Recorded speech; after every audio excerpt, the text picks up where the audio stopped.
Hello everyone, Jim here from Storm Warning News, and this is a situation, ladies and gentlemen, that many will overlook and not deem as important, but I insist that it is, and this is the Israel-Iran situation. We're watching everything else in the world occurring around us, whether it be Russia, NATO crane, various events, and the likelihood of economic collapse and transition here in the U.S. These are all pieces. China, Taiwan, those are pieces. But this is significant and potentially biblical. Now, the Israeli military's chief of staff, Halevi, on Tuesday spoke to a conference about escalating security issues in the region, in particular the nuclear situation in Iran, as well as growing challenges from Hezbollah in Lebanon.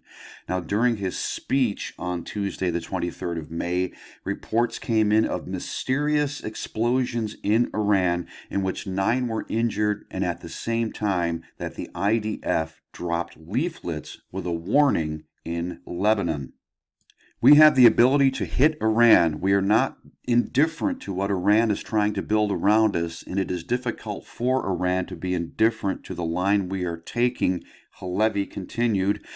Iran has made more progress in enriching uranium than ever before. We are also closely examining the other areas on the way to nuclear capability.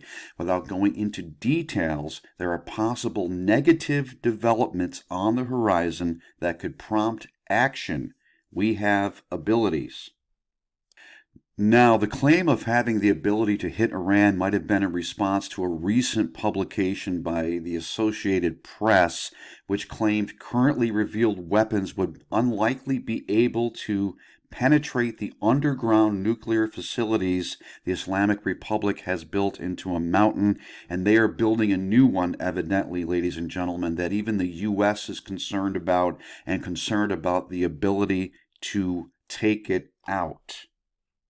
Now, also on Tuesday, an Iranian official said that an attack on the country's nuclear sites would lead to a war with Israel. Now, this official spoke with Al Jazeera shortly after Israel's military chief, Halevi, warned that the negative developments on the Iranian nuclear front could lead to action against Iran.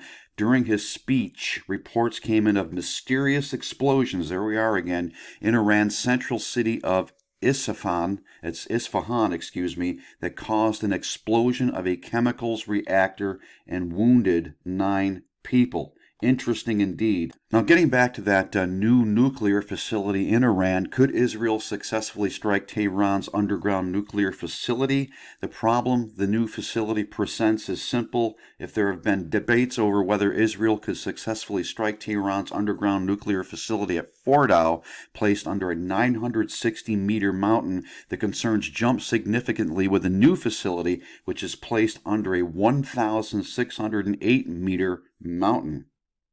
No one knows exactly how deep the new facility is underground, but estimates range from 80 to 100 meters. Some have even suggested that the prized U.S. bunker buster bomb might not be able to penetrate that deeply.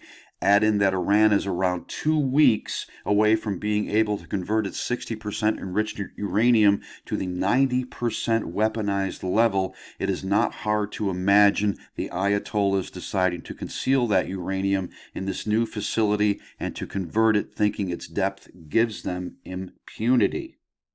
Certainly, ladies and gentlemen, this is a situation that we cannot ignore. There has been so much back and forth, tit for tat, between Israel and its Iranian-backed proxies in the Gaza and in Lebanon.